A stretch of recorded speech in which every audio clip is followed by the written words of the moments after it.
कार्यकर्त्यांचं, अमरावतीच्या कार्यकर्त्यांचं या ठिकाणी स्वागत होत आहे, तेव्हा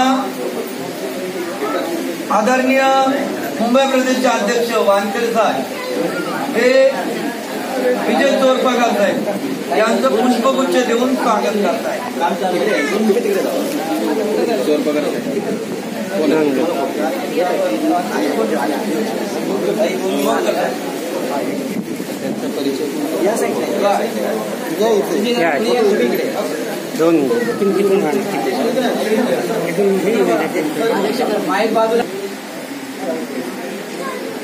आणि आदरणीय बोरकर साहेब यांचं स्वागत बरेकरजी करतील आणि कोषाध्यक्ष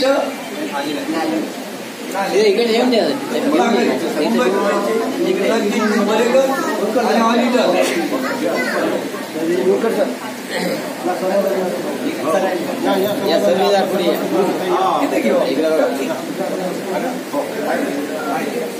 आमच्या महिला शाखा आहेत त्यांनाही बोलवून महिला शाखा महिलांचं पण झालं. ओके बस एवढं झालं, बस झालं. ओके सांगतो 2 मिनिटं. महाकारुणी तथागत भगवान बुद्ध, विश्वभूषण भारतरत्न बोधिसत्व परमपूज्य डॉक्टर बाबासाहेब आंबेडकर या महान आदर्शांना प्रथमतः विनम्र अभिवादन करतो.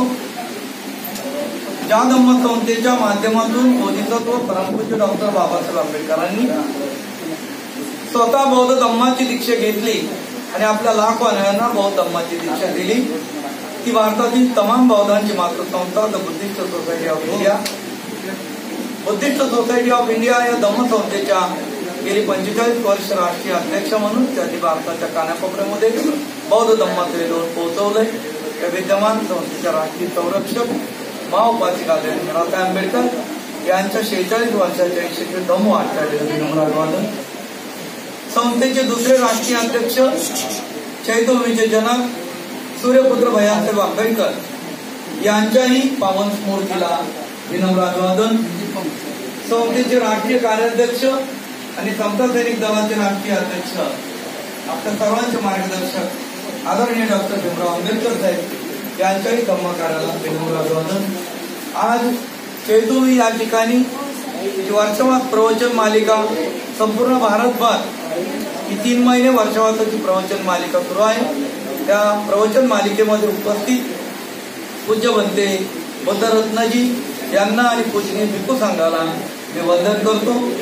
त्याचप्रमाणे या वंदनेमध्ये उपस्थित असलेले संस्थेचे राष्ट्रीय सचिव आणि केंद्रीय प्रशिक्षण विभागाचे प्रमुख आदरणीय वानखेडे साहेब, संस्थेचे राष्ट्रीय कोषाध्यक्ष आदरणीय श्री तेलतुंबडे साहेब, त्याचप्रमाणे संस्थेचे हेडक्वार्टरचे समता सैनिक दलाचे सचिव आदरणीय DM आचार्य साहेब या ठिकाणी आज एक वेगळा उपक्रम घेऊन Buddhist society of India Amravati जिल्हा शाखा या ठिकाणी आलेले आहे. आपल्याला सगळ्यांना सांगायला आनंद होतो की त्यांनी आपला जो गोल्डन पॉइंट 8 गोल्डन पॉइंट वरती बुद्धिस्ट सोसायटी ऑफ इंडियाचं मिशन आहे, त्यापैकी खूप अगोदर त्यांनी सुरुवात केली की बुद्धविहार जोडो अभियान.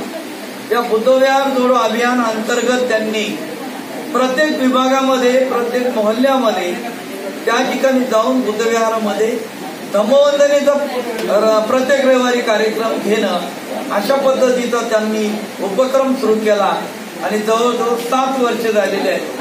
8वं वर्ष सुरू आहे आणि 300वी ही वंदन आहे. ही अतिशय महत्वाची गोष्ट आहे आपल्या सर्वांच्यासाठी की हा कार्यक्रम त्यांनी कृती कार्यक्रम या ठिकाणी केलेला आहे. तर या ठिकाणी उपस्थित संस्थेचे महाराष्ट्र राज्य शाखेचे विभागीय संघटक आदरणीय विजय चोरपगार साहेब, बोरकर साहेब आणि सर्व अमरावतीवरून आलेले सर्व पदाधिकारी कार्यकर्ते, मुंबई प्रदेशचे सन्माननीय अध्यक्ष आदरणीय विलास वानखेडेजी, सरचिटणीस बडेकरजी आणि मुंबई प्रदेशचे सर्व पदाधिकारी कार्यकर्ते, महाराष्ट्र राज्य शाखेचे सर्व पदाधिकारी आपल्या सर्वांना सादर सविनय जय भीम करतो आणि या ठिकाणी प्रवचनकार थोड्या वेळामध्ये पोहोचतील. हे 2-2 कार्यक्रम आहे, एकाच वेळेला होऊ शकत नाही म्हणजे एका ठिकाणी. त्यामुळं हा वंदनेचा जो कार्यक्रम आहे, जे अमरावतीवरून पदाधिकारी कार्यकर्ते आले त्यांची ते वंदनेला या ठिकाणी उपस्थित राहिलेले आहेत सकाळपासून 9 वाजेपासून. तर त्यांचा जो कार्यक्रम आहे तो चैतन्य पाठीमागे आपल्या गाभाऱ्यामध्ये आपल्या हॉलमध्ये स्टेजवरती त्या ठिकाणी कार्यक्रम होईल. कारण त्यांचं मार्गदर्शन शुभेच्छा जे काय आहे वंदनेमध्ये ते सहभागी झालेले आहेत. आणि आपला चैतन्यमधला वर्षावाचा प्रवचन मालिकाचा कार्यक्रम याचावर चालू राहील. तिकडं फक्त केंद्राचे पदाधिकारी, महाराष्ट्राचे पदाधिकारी आणि मुंबई प्रदेशचे अध्यक्ष, सेक्रेटरी, प्रमुख पदाधिकारी यांनी त्या ठिकाणी यायचे. संस्कार विभागाच्या पदाधिकाऱ्यांनी या ठिकाणची जो हा कार्यक्रम आहे हा सांभाळायचा आहे अशा पद्धतीनं या ठिकाणी सूचना करून मी आपल्या सर्वांना उपस्थित असलेल्या सर्वांना खूप खूप शुभेच्छा देतो. आणि अमरावतीवरून आलेल्या 300वी वंदना त्यांनी चैतन्यमध्ये घेतलेली आहे. केंद्रीय कार्यालयाच्या वतीनं, संस्थेच्या राष्ट्रीय संरक्षक महाउपाध्याय भिराजी आंबेडकरांच्या वतीनं, भीमराव साहेब आंबेडकरांच्या वतीनं आपलं खूप खूप अभिनंदन करतो. मुंबईमध्ये चैतन्यमध्ये स्वागत करतो आणि मी या ठिकाणी थांबतो. जय भीम, नमो बुद्धाय, जय प्रबुद्ध भारत.